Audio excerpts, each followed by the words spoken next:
Good morrow, everyone. This is The Other Side of Midnight. I'm Frank Morano. If you're listening to this show live rather than on the podcast, you, my friend, are in for a treat because you are about to get a live play-by-play update and explanation to what is happening in the sky above you right now. Look up. Try and find the moon. Does it look any different to you than what it looks like on a typical night? Well, it should, because we are seeing a full-fledged celestial event, the likes of which don't come around very often. And our Sherpa on this space journey is none other than Steve Cates, a.k.a. Dr. Sky. He is a veteran radio and TV broadcaster and edutainer with a great deal of expertise in astronomy and space, and he's going to guide us through the next hour. We're also going to try and answer your questions. He's going to be the one answering your questions. Don't worry, not me. And if you have questions about anything that's happening with the eclipse or with space, you can give us a call, 1-800-848-9222. If you're not interested in the moon, then you should turn up the volume even louder because he is the man that has the best voice in all of radio. It is my great pleasure to welcome back to the show one of our favorite guests, Steve Cates. Steve, thanks so much for joining me on the radio. And good morning, Frank. Good to be back on 77 WABC. But let me also congratulate you and the entire staff and John Catsimatidis, on this great, phenomenal ratings that you're knocking it out of the park and out of the stratosphere on 77 WABC, my friend. Well, thank you very much. I appreciate that, and we're very blessed to have the greatest audience in the world, and I think it's, in part, guests like you that are helping to attract them in such wide numbers, so thank you. All right, so Yes. Break down for us exactly what we're seeing. What's the moon doing right now? Well, unfortunately, it's not happening, Frank, until Sunday. This is an eclipse that's going to take place Sunday, but it's great to be with you and the listeners. And I thought, with your permission, your show, just to go over eclipses for as much of the time that we can spend, and always things that the audience wants to hear. But this is interesting, and I thought I'd give a little primer on the differences between these types of eclipses. So, folks, and Frank, get ready, because Sunday night into Monday morning, we're going to experience the first of what would be, I think, two great total lunar eclipses. And to start off, a little of the sacred geometry, what's happening. Now, many people may know this, but some don't, so here we go. The cause of these eclipses is the fact that the Earth blocks the light that the moon normally gets, and that's rare, and I call it sacred geometry, because in the celestial way, if we looked at all of these objects, a full moon has to be 180 degrees in alignment with the sun, so that it makes sure that there's no shadow effect on the edges of the moon. Now, that's a little technical for this early. But what we're going to be seeing is this particular eclipse that's going to happen Sunday night, and hopefully the weather will be good for the entire listening area. I'll give the times here, of course, in Eastern Daylight Time, and of course the listeners across the nation just calculate the time schedule. So what you're going to be seeing, when that moon moves into one of the two shadows that the Earth projects, or every planet projects into space, the moon gets in that shadow. The outer shadow, which you hardly would notice at all, is called the penumbral part of the eclipse. That's not something that I'm really excited about. I've watched hundreds of these different types of events, literally. Penumbral is really not that exciting. But in Eastern Daylight Time, Sunday evening, May 15th, it starts at 9:32 p.m. Why do I mention it? Because it's a good time to get ready for the next big event that's happening. So in Eastern Daylight Time, the partial eclipse begins. What we're going to see is the moon is sliding into the deeper shadow called the Earth's umbra. It's pretty big in the sky. So if you could see this shadow, it's there every month. It's just that the moon doesn't go through it. 10:27 p.m. Eastern Daylight Time, with clear skies or partly cloudy skies, you'll notice this dent out of the upper left edge of the moon. Now, if we were on the surface of the moon, things would be really exciting. We would naturally see the Earth covering up the sun. Now it gets even better. The total eclipse, what we're really talking about, what makes this thing the called super blood moon, 11:29 p.m. Eastern Daylight Time, still Sunday, May the 15th. The moon goes deep, Frank, into the Earth's umbra. And if we were to get really precise, if you looked at a big circle, the moon will be gliding, as we call it, the descending node, meaning it's diving down along the ecliptic, the zodiac path. And this time it's going to go almost central into that. So this is interesting. So for people out there that have heard of a blood moon, the reason that it even turns red is if you were standing on the lunar surface, you would see this gigantic ring around the Earth, and whatever weather is around the edges of the Earth, and I'll get into more about why this may be a really deeper eclipse than usual, you would see that. And by the way, from the lunar surface, none of us are there. The Earth is 4 times the size of the full moon that we would see here. The maximum eclipse in Eastern Daylight Time is on at 12:11 a.m. on the morning of the 16th, Monday. So we have lots more to say about it. But, Frank, this is a spectacular event for people to see. Why? Because it's not dangerous to the eye like a solar eclipse. It requires nothing other than, an interest. It's romantic. It's beautiful. People with the great smartphones today, wow, these phones can take better pictures than we had cameras, 15 years ago? Imagine that. No. So there's a lot coming up. First of all, I appreciate you clarifying my error that the eclipse is taking place Sunday into Monday, not right now, even as we speak, and that's good. So even the folks that are listening on the podcast, they can prepare their eclipse watching parties accordingly. How common is a lunar eclipse? Well, it's maybe more common than most people think. We can get a couple of these in a year, but sometimes we have a drought. And just to be more specific about this, it goes really into the deep science of eclipses. And we talk about something called a Saros cycle. Now, this is a repetitive cycle that happens throughout astronomy, 18 years plus some days and hours, meaning that if you stood on the Earth somewhere, a similar eclipse of a Saros cycle, and this particular Saros group is called cycle number 131. This is the 34th of 72 eclipses, 15 of which are total, quote, moon types eclipses, and they all started back a long time ago when we weren't around in 1553 AD, and this Saros cycle ends in a time when we're probably not going to be here. We'll be floating around somewhere else in the year 2563 AD. So these eclipses can be, depending on where you are on the Earth. If you miss this one, there's a slight chance the eastern, part of the United States gets the next eclipse good visibility, more so for the Pacific and the western states, the morning of November the 8th. So they happen a couple of times a year. Then there's a couple of years maybe where there's a drought because they actually happen on the other side of the Earth. But they're so fascinating, Frank, because if you look into the history of total lunar eclipses, there's a great story about Christopher Columbus when he sailed allegedly into Jamaica. He, of course, knew astronomy. I didn't say this was right, what we're about to talk about, but allegedly, and some people say he didn't do this, but some scholars say that he went to the islands. He took advantage of the indigenous people and said to them, hey, look, I'm running out of food, I'm running out of equipment, I'm running out of things I need. And I will turn that moon red if you don't give me what I want. And you know what? Some stories, and I really shouldn't laugh about this because it's not nice to do this to people, but guess what? According to the stories, and some of these are pretty verifiable, he did get what he wanted, but there's an interesting sidebar to this. He knew, and think about this, how in good God's name did we know how to predict eclipses like this back in 1503? Because even he, Christopher Columbus, was making monthly payments on his iPad, I think. Kidding. Imagine they didn't have one. So that's a whole other story of how people even calculated these things. But it's a great thing. Now, we haven't even gotten to the opposite side of the eclipses, and that is the whole phenomenon of solar eclipses. So these eclipses are great. The moon, just for those out there that are interested more in the astrological side of the world, the moon will lie in the zodiac sign, the only non-living sign, we like to call it, Libra, the scales or balances. Why is that important? Because when totality occurs, and I've seen this many times, Frank, in the darkest location you can get, even city dwellers can see most of this, the moon will look like this Chinese lantern that you just illuminated by candle. And it's so surreal because the sky in that part of the area is deeply embedded. Just to the left is where the Milky Way is. So I've taken binoculars. Everybody can do this. When the moon is in full totality, you may see stars right at the edge of the moon as the moon's gliding and covering them. They're called occultations. But in the darkest of skies, let's say somebody's up in New York State or wherever they're listening, if they have dark skies, well, if clear skies, I should say, you'll have dark skies with the eclipse, it'll look so strange because it'll almost look like this three-dimensional bubble or balloon in the air. And you know what? If we were on the northern part of the moon, Frank, we would see the deepest of eclipse. But here's the other part that I wanted to mention. This eclipse may be deeper and darker. And I've seen an eclipse back in the 1980s when I lived in New Jersey that because of the thing I'm going to describe, heavy doses of volcanic dust in the atmosphere. Remember, in January, we had the explosion of the Hunga Tonga submarine volcano.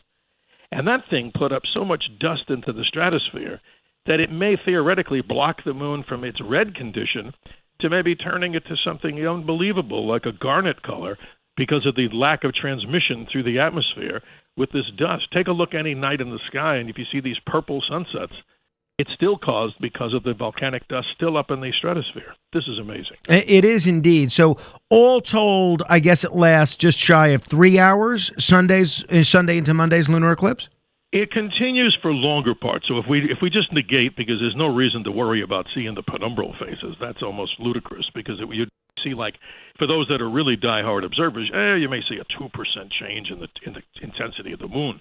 But for this one, Frank, you're looking at many hours over the course of time, and I think it's just something that everybody would like to see. And here in Arizona, we've been on a media tour all day long from television, as I mentioned to you before in one of my texts, that the reason I mentioned that is I want to mention to this great audience on 77 WABC, if you want to know, I put together a little eclipse, kind of like a survival guide, I like to call it. So at ktar.com, if you go there and go to our blog on the menu section, for everything that you're not going to hear in a short hour, I'm grateful for the time, Frank, believe me, there will be a lot of information there, and even ways to learn how to take pictures. If you're one of those people out there with one of those DSLR-type cameras, and, well, I never get any luck. I use my little iPhone 7, and it still works. But if you're that kind of person who wants to take some exceptional pictures, there's some links to great sites. No, that's great to know. Now, I know when it's a full moon, it's not as if the moon goes from a crescent moon to a half moon to a full moon in 3 days. The moon looks almost full for the day before, a couple of days before, yes. And it looks mostly full a couple of days after the full moon.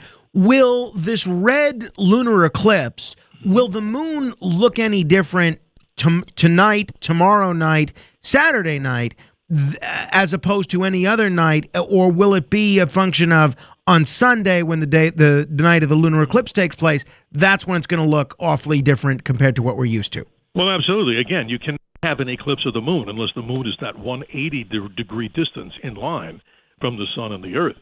The Earth's blocking the light out. We're the blocker. But here it is. And you're right about this. A very interesting question. I've noticed it. Everybody notices the moon looks full for 3 or 4 days. But the reality is what makes the moon really technically full, and this gets super technical, and we'll make it easy here. When it's 180 degrees away in alignment, straight line, excuse me, you'll see virtually no shadows on the edges of the moon. So let's say 2 days before or a day before.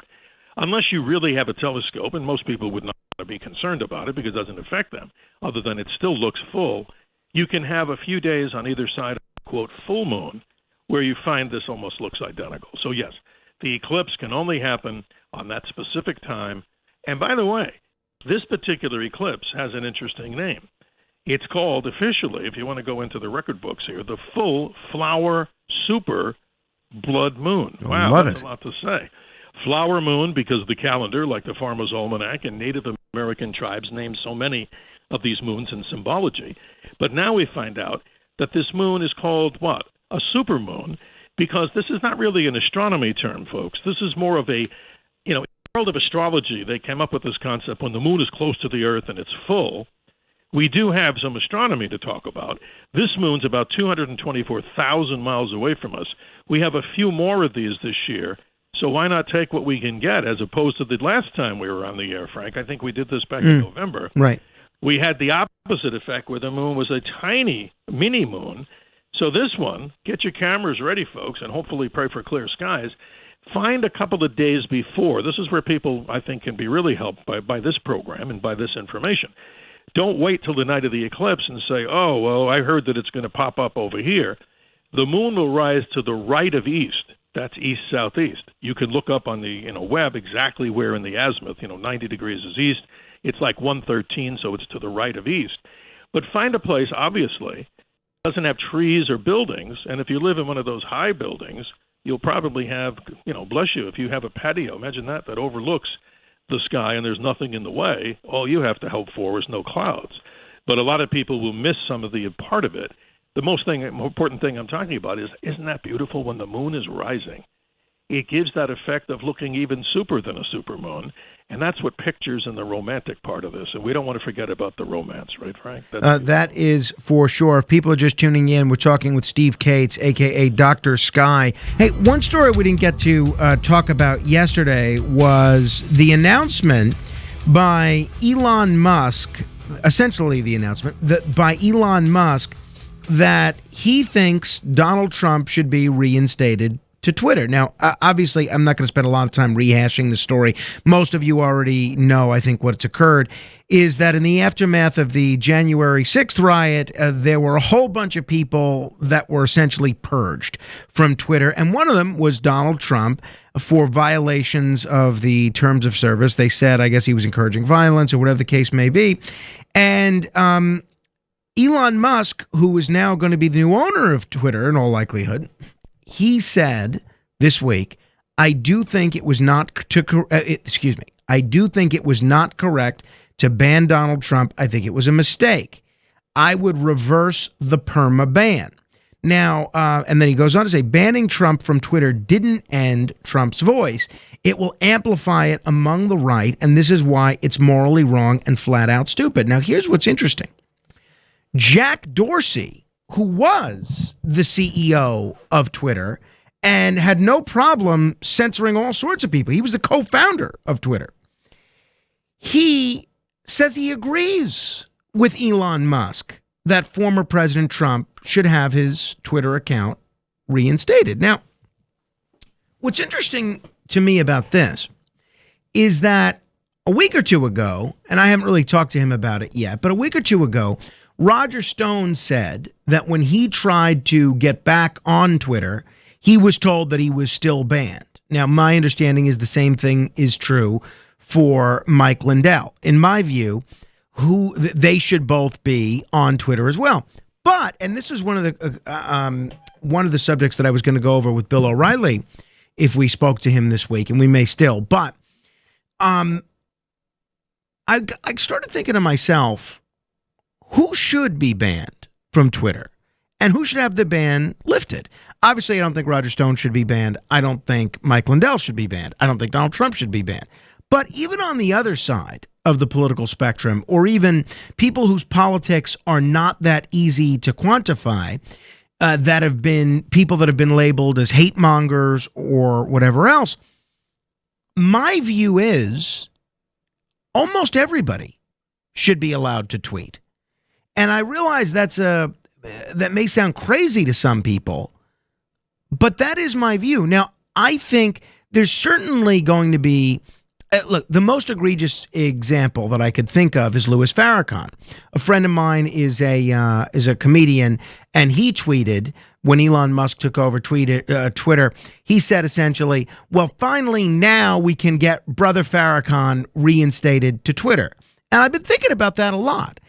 And I was thinking, would I have any problem with Louis Farrakhan being reinstated to Twitter? Now, this is someone who, not in tweets, but in real life, has said Jews are essentially termites.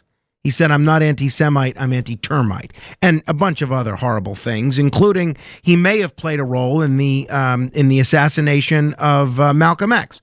Should that person be allowed to be on Twitter? And I've thought about it a great deal. And my answer is yes. And in my judgment, social media, or the media in general, Twitter especially, works best when there are more voices, when anybody is free just about to tweet. And if there are specific violations of terms of service because you're tweeting images of graphic pornography, or you're tweeting images of a violent crime being committed, or you're tweeting hate speech, and we can have a whole discussion about what hate speech actually is and isn't. I think you should be allowed on Twitter. I think the prohibition maybe would be on the tweets themselves. You know, they always say the Supreme Court, I think it was Justice Oliver Wendell Holmes, gave the example of reasonable limits on free speech. For instance, you're not allowed to falsely yell fire in a crowded theater.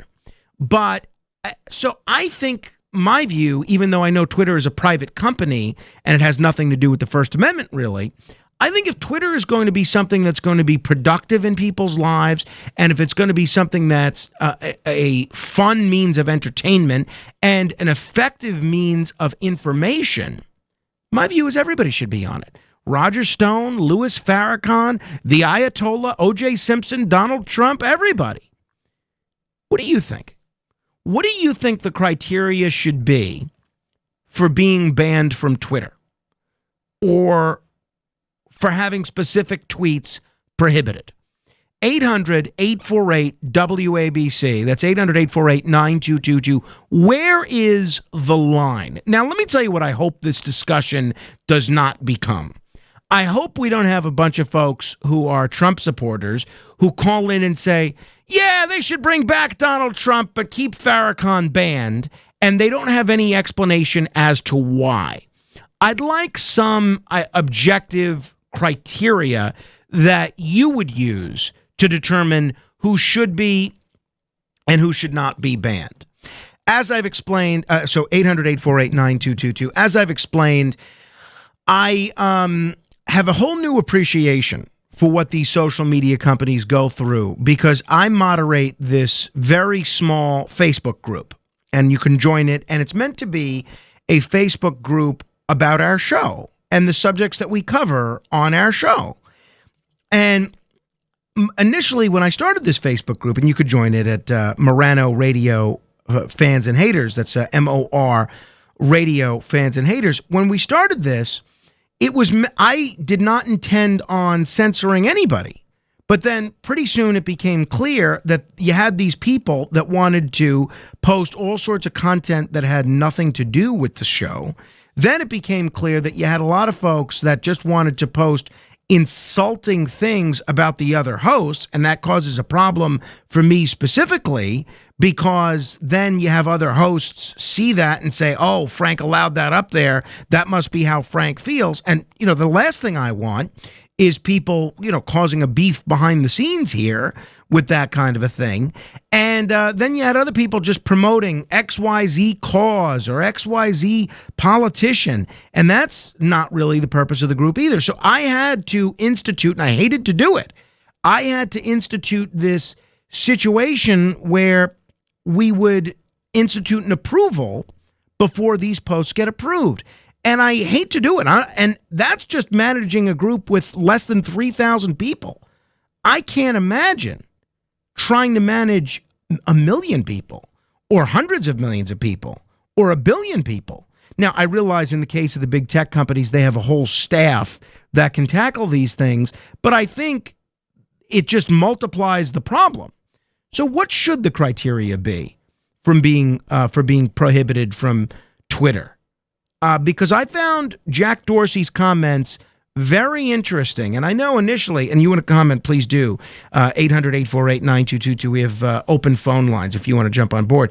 I found Jack Dorsey's comments to be really interesting, and I found them to be a recognition of the fact that Twitter has overreached, has made some significant mistakes in censorship.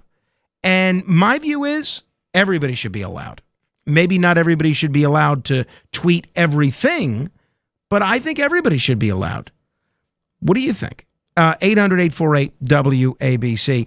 Coming up in just about 15 minutes, we're going to talk with Jeremy Murphy. He's the author of the book F Off Chloe. He's become one of our other more popular guests. And we're going to do the AC report next hour. We're going to look at the politics of Atlantic City today with Jesse Kurtz. He is the only elected Republican in the city of Atlantic City. There are other elected Republicans that represent other parts of Atlantic City, Atlantic County, for instance, but he's the only Republican on the Atlantic City City Council. So we're going to talk about what it's like being the lone Republican in a city that's heavily Democrat and what's happening down there going into summer, because there's some fascinating public policy conversations going on down there as well. Meantime, Jason is in Spokane, Washington. Hello, Jason.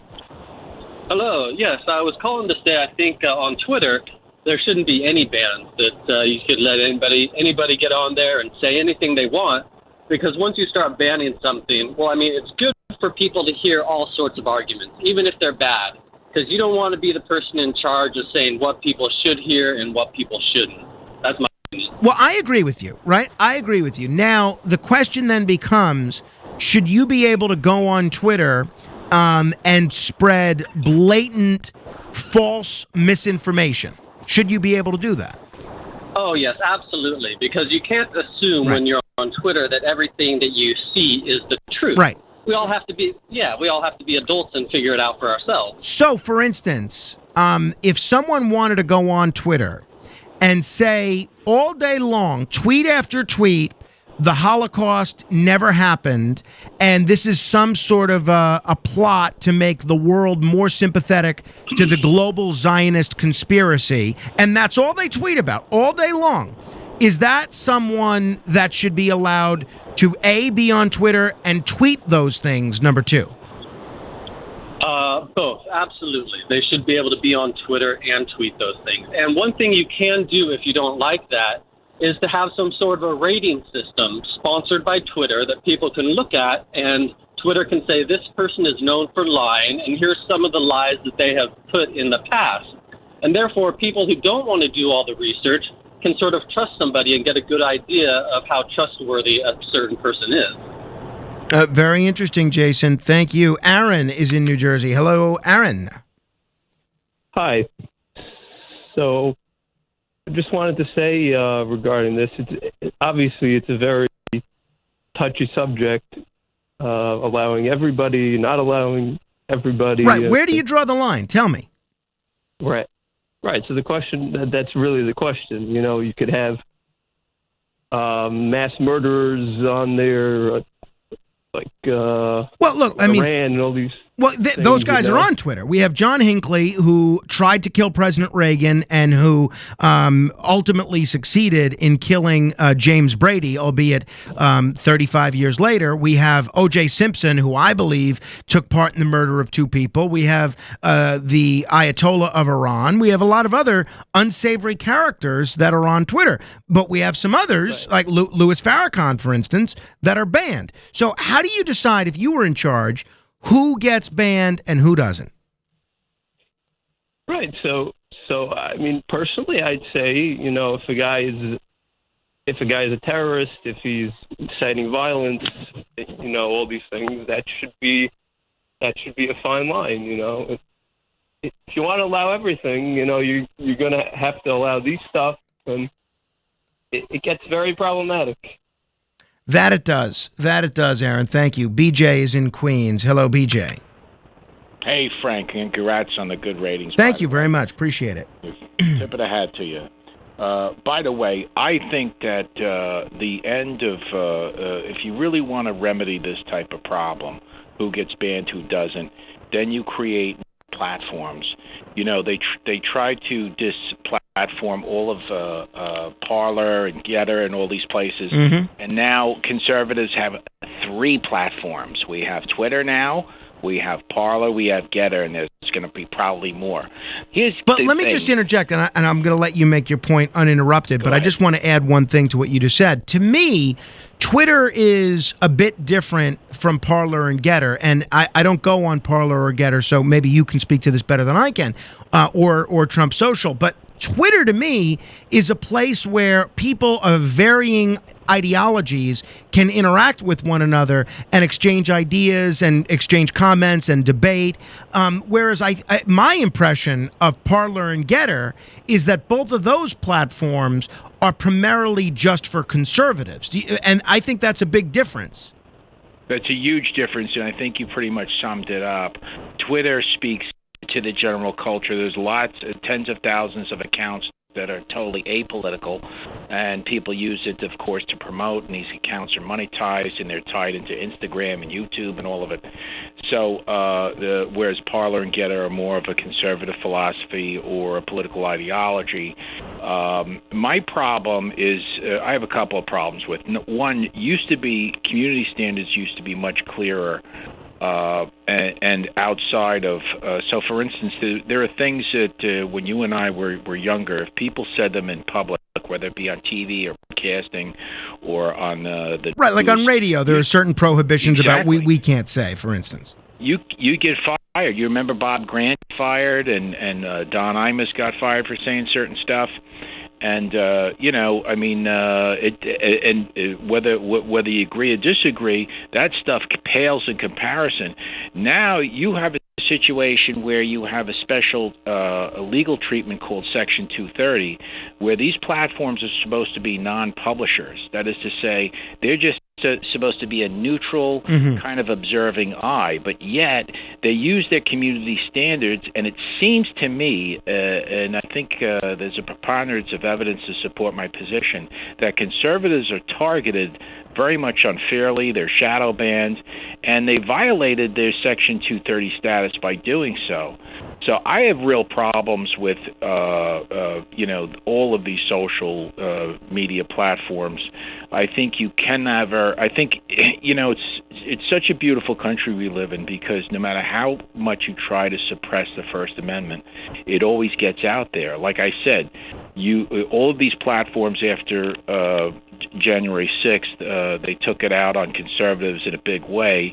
I remember they parlayed down off the Amazon server, and it took them months to get it up again. And now conservatives dominate all the three sites. The voice will get out there ultimately, and I think the people should be allowed to choose. But getting back to this community standard used to be easier when you had people that were violent or promoted violence or hatred or said absolute lies, like Jesse Smollett and stuff like this. Years ago, you were just that's it. You were persona non grata. Forget it. Now you can spread and say anything you want, and you can target people, and that's wrong. BJ, good points. Thank you. A couple of things based on what you said. One, you got to understand, Twitter has nothing to do with the First Amendment. Twitter is a private company.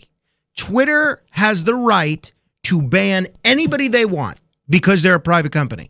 You have in the First Amendment a right to free speech, freedom of assembly, freedom of religion, freedom of the press. You do not, in the First Amendment, have a right to tweet. Now, you mentioned the examples of Bob Grant and Don Imus. Those are two interesting examples. One, in the case of Bob Grant, had he made those comments about Ron Brown when this company was not owned by Disney, I don't think he would have been fired. He was fired because the corporation that owned this radio station felt that the negative publicity to Disney was not worth keeping Bob Grant on the air. In the case of Imus, he was fired for the Rutgers basketball team comments because there was an advertiser exodus from WFAN and from MSNBC. The cable outlet that was simulcasting his show at the time. So they made a financial decision because of the advertisers running away from Imus at the time. So it's the same thing. If I say something crazy and advertisers don't want to be associated with me and people don't want to listen, and John Catsimatidis doesn't want that affecting the WABC brand, and I get fired for saying that the earth is flat or the Holocaust never happened, that's not a violation of the First Amendment. I have a right to say those things. I don't have a right to have a radio show.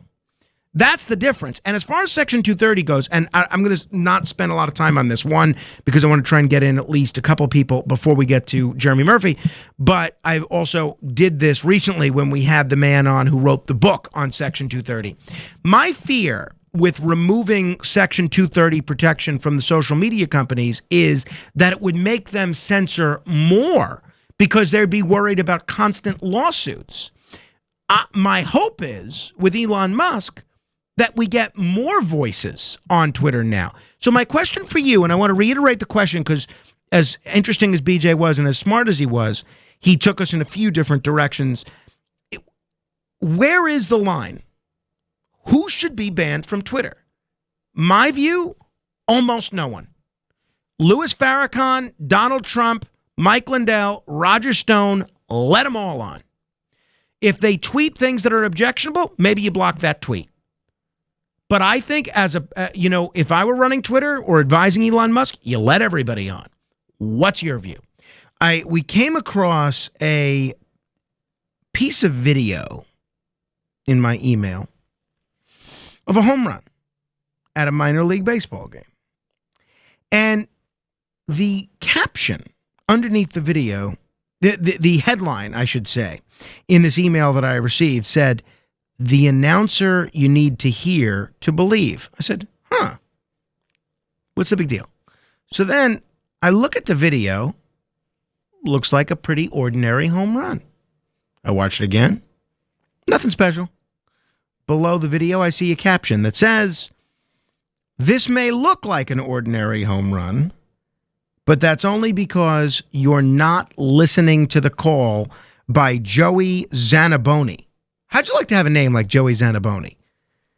I mean, I know nothing about Joey Zanaboni, but as soon as I read his name, I said, that's somebody that I should be friends with. How am I not friends with Joey Zanaboni? So, if I want to schedule Joey Zanaboni on as a guest on this show, just so I could keep saying Joey Zanaboni. Now, the email says, "This may look like an ordinary home run, but that's only because you're not listening to the call by Joey Zanaboni, the announcer for the Single A Fredericksburg Nationals." Well, by all means, let's listen to it. T2 to VP. And he sends one high, deep here, right field. Could it be? Get out of town! Lock it, cock it, rock it, restock it. El Vice Presidente!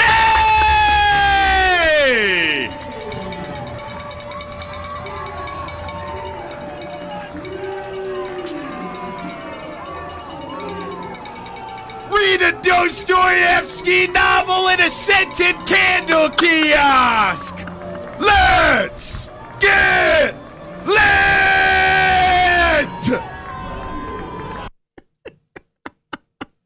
I have to say, it's really not connected to anything we're talking about, but I have never heard a call like that for a home run in a baseball game. Major league, minor league, independent league. The best part about this, apparently, is that it's completely in character, as Zanaboni has a habit of making even the most animated play-by-play man sound tame by comparison.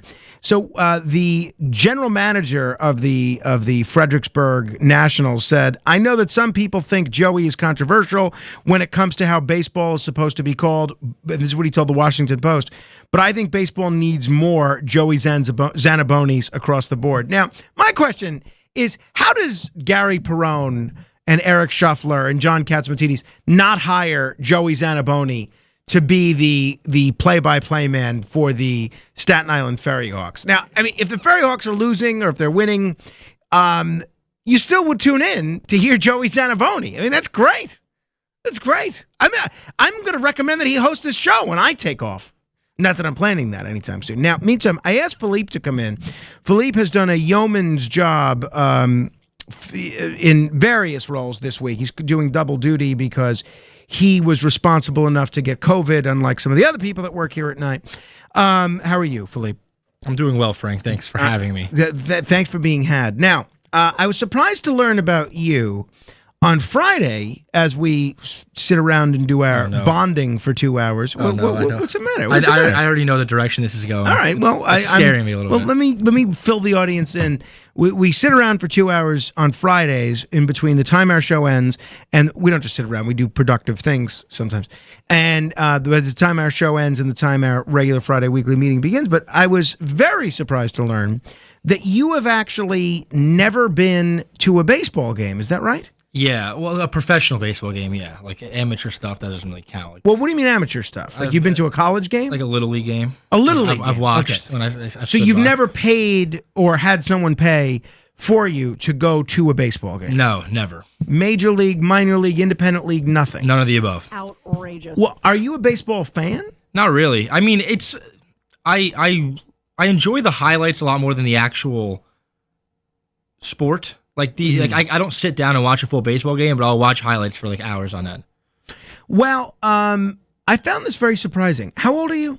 25. 25. And your parents are not born here, right? No, they're both immigrants. From where? My mother's from Poland, my father from Macedonia. Now, so what surprises me even more about this, I would think if I was an immigrant to a new country, I'd want to raise my child embracing the stereotypical traditions of that country. I mean, I'd have you waving an American flag, baking an apple pie, cooling on the windowsill, and going to baseball games, which is America's national pastime. But that didn't happen. No, I actually miss. I don't think I've done any of those things that you just listed. I've never had a pie cool on a windowsill. Mom didn't make pie. I never got to. Yeah, I don't know. I missed out on a lot of the traditional, stereotypical American things to do. But now, once you're over, I don't know, the age of 16, 17, especially once you could drive yourself, you could sort of make your own decisions about what you want to do in life. Weren't you ever curious to go to a baseball game? Oh, yeah, I was curious. But not curious enough to actually go. No, that's where the curiosity stopped. I would just ponder for a second and went, that'd be interesting. And then immediately skip to the next idea because my brain works like that. Well, I want you to go to a baseball game. I want myself to go to a baseball game, too. I've been telling myself I should. Well, what about going to a Ferry Hawks game now or a Brooklyn Cyclones game? Either one. Yeah, I was actually, once the whole Ferry Hawks thing came into fruition, I was like, that'd be cool to go to a Ferry Hawks game. All right, so we'll go. I think I'm going back on June 8th or June 1st. Maybe you'll come. Maybe. It's you, Frank, you know better than anyone else, being alive during the day when the sun is out. Yes, I do. Is a whole, yes, I do. Is a whole thing in itself. Yeah, yes, I do. But, well, maybe on a weekend. I think you should go. I feel like you're missing out on a crucial aspect of human existence. I always wanted to go because I've gone to like every other major sport event. Like, gone to hockey games, basketball games, football games, wrestling events, everything except for baseball. So I always said I wanted to go. It seems like fun because it's, several hours. You get to drink beer and eat hot dogs like traditional Americans do. Right. You could do that anywhere, I guess, but it's more, I guess there is something to be said.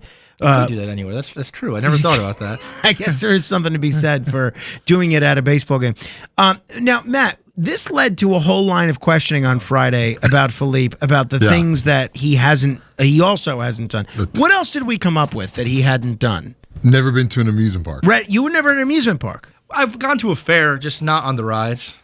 Okay. Fair doesn't count. And you live in Jersey, right? Yes, I do. You were never curious to check out like Great Adventure or something? It's you know what it is? I'm realizing that a lot of the things I haven't done is just because it seems like just such a good task to do. I have to like plan a whole day around it, and just that pre-planning is too much for me to bear sometimes. It's too much for you to bear. Yeah. Well, it's supposed to be fun. Around my busy schedule, it's kind of hard to plan these things out sometimes. What else did he? Have you been to a beach?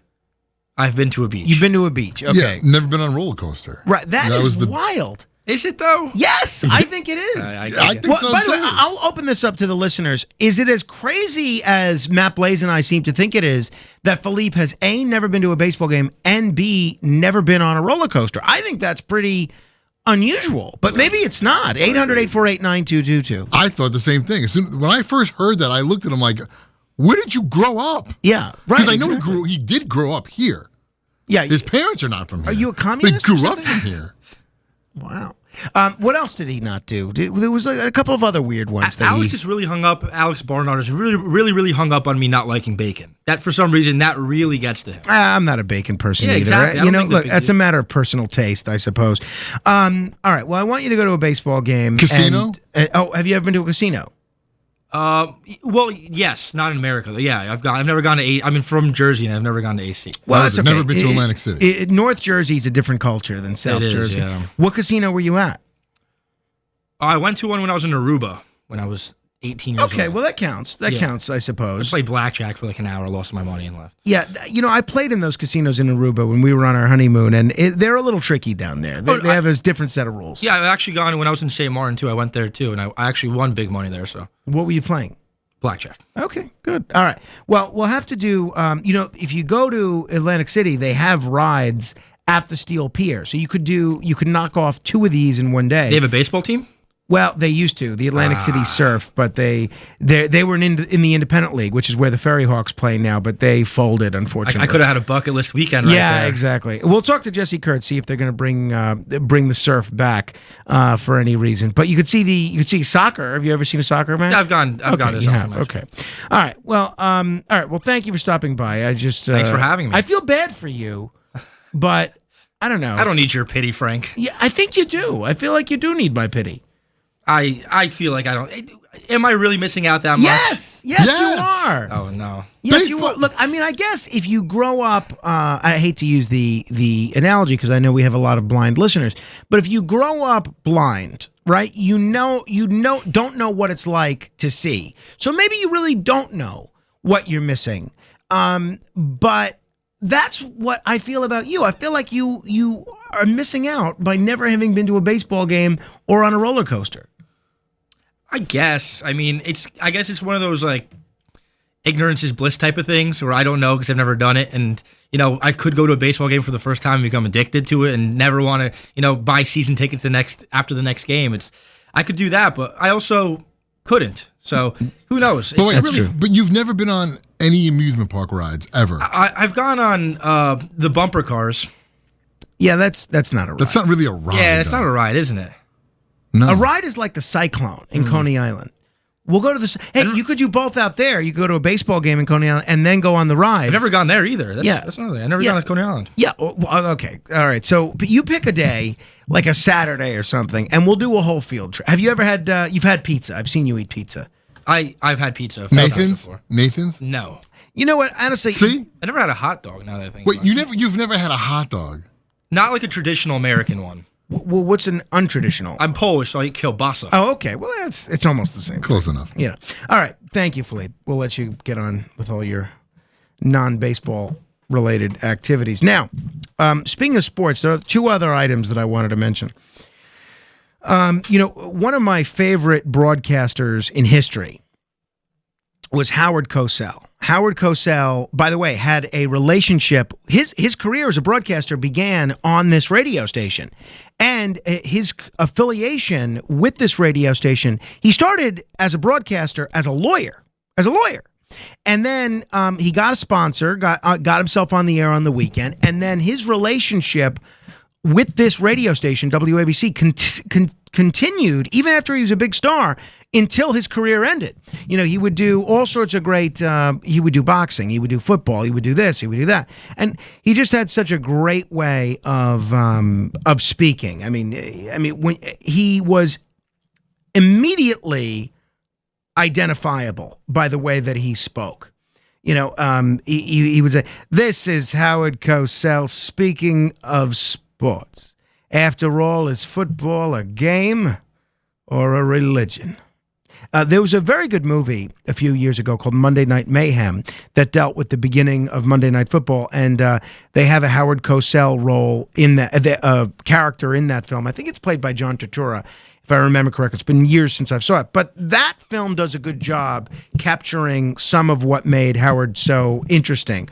But whether he would say, "Unlike any other sport, the objective in boxing is chillingly simple. One man purposefully endeavors to inflict bodily harm on another man."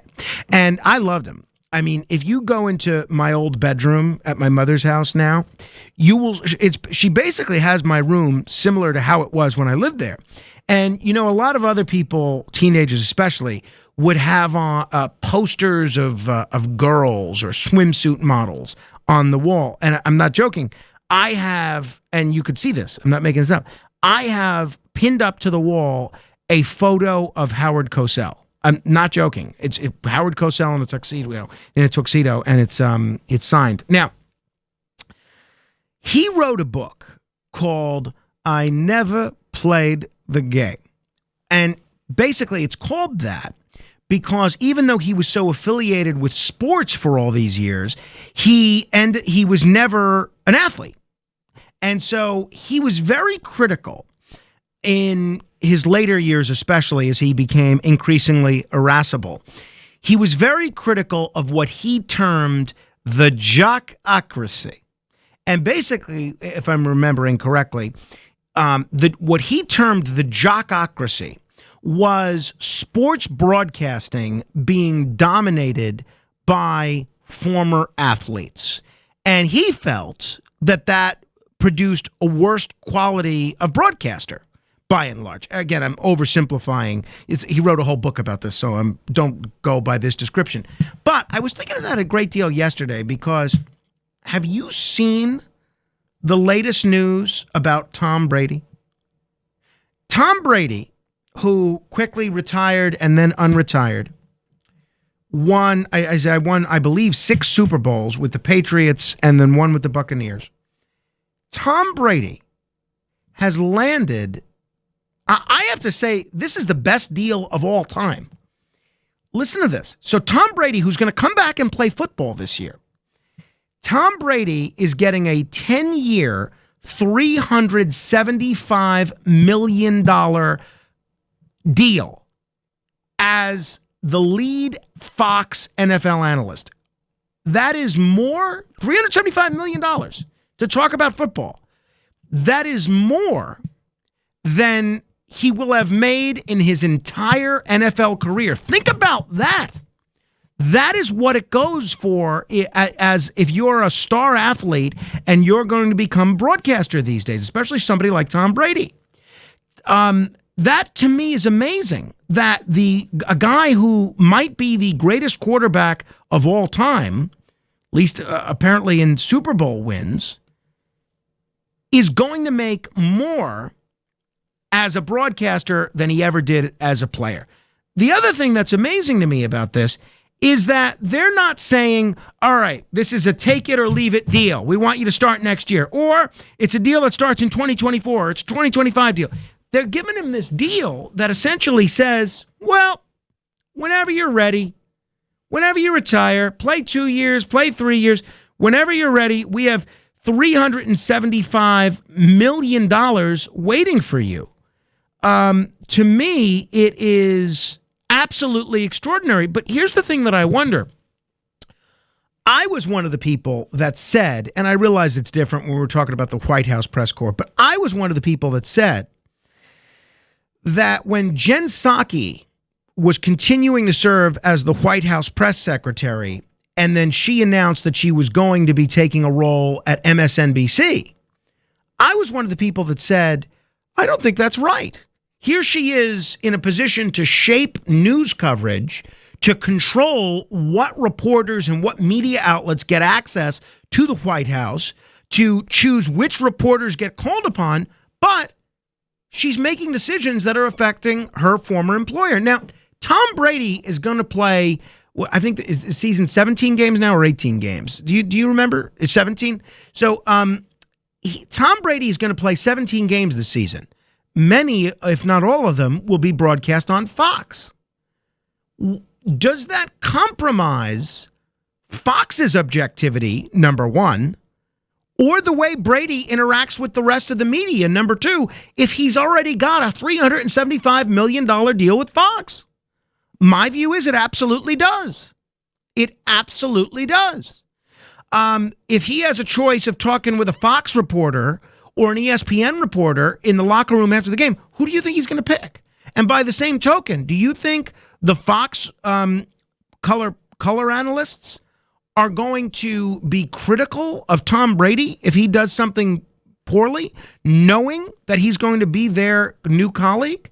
The current edition, or the forthcoming edition, of the Sports Illustrated swimsuit edition is getting a lot of attention and a lot of publicity because they're doing something very new. Have you heard about this? Listen to this. Model and mother Kelly Hughes, 42 years old, beautiful woman, incredible shape, she's breathtaking, is photographed in this Sports Illustrated swimsuit edition, becoming the first ever woman to show off her C-section scar in the magazine as she proudly flaunts her postpartum mark in a skimpy bikini. So you see her in this photo. In fact, I'll link to it. on my Facebook page if you want to see this. Facebook.com/Morano fan. So you know what we're talking about. That's Facebook.com/MORANO fan. So she's showing off her C-section scar while posing in a string bikini for this body positivity spread. So Sports Illustrated collaborated with pregnancy and postpartum brand Freedom Mom for this empowering beachside shoot as part of its new Pay with Change initiative. And in one image, Hughes is smiling and pulling down her bikini bottoms to show off her C-section scar while kneeling in the surf. Another shows her posing next to a palm tree in a pink string bikini with that's super low cut. So this woman, this model, Kelly Hughes, who had a very difficult C-section recovery, she opened up about the spread on Instagram yesterday, saying the scar used to be a source of insecurity, and this new issue is going to hit the stands 1 week from today. My question for you is, what do you think about this? What do you think about this swimsuit model who, again, she looks like very few other women in the world look?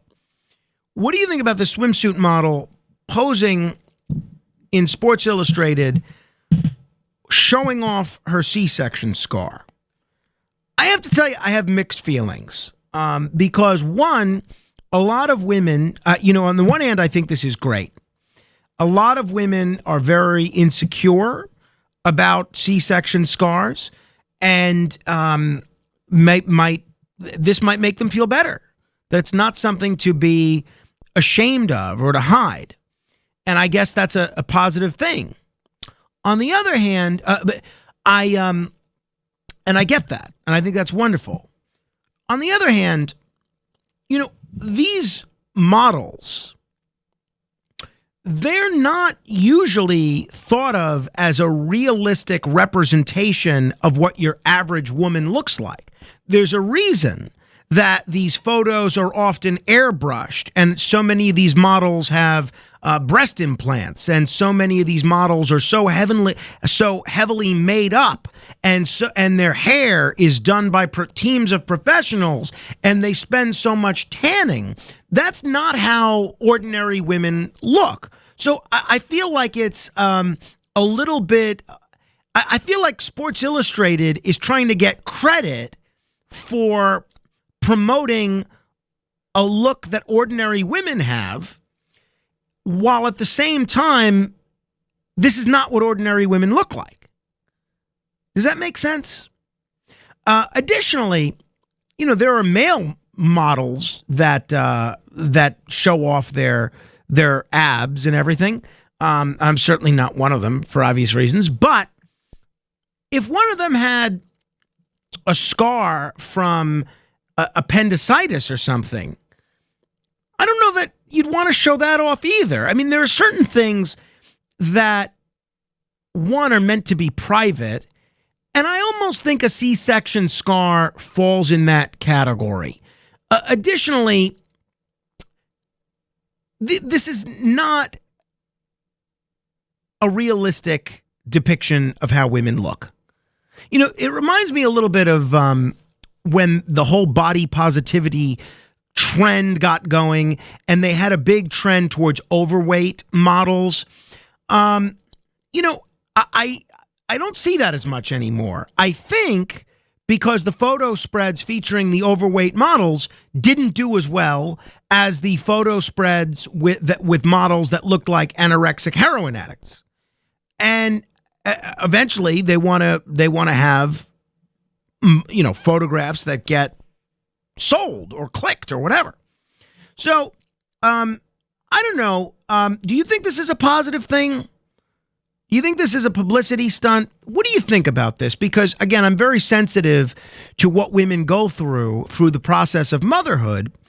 And I was a C-section baby, and I would not want my mother to be ashamed of, her C-section scar. But I also can't picture my mother at any age, lowering her bikini bottoms to show off her C-section scar. I mean, you don't have to show off everything. There are certain aspects of people's bodies that sometimes it's better off you don't see. Right?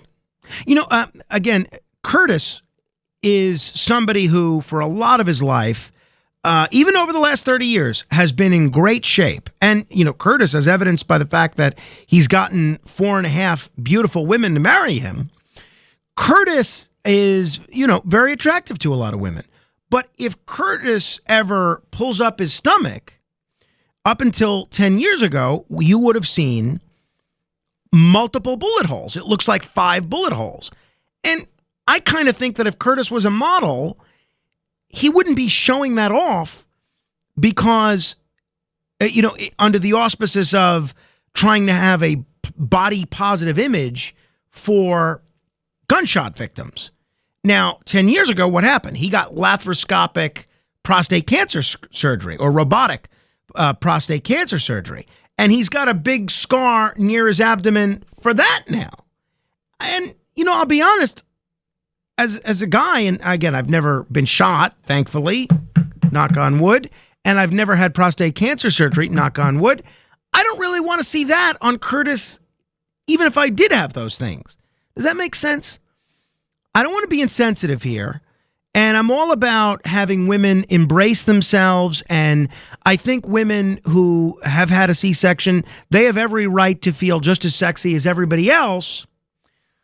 I just find this, I don't know how I feel about this.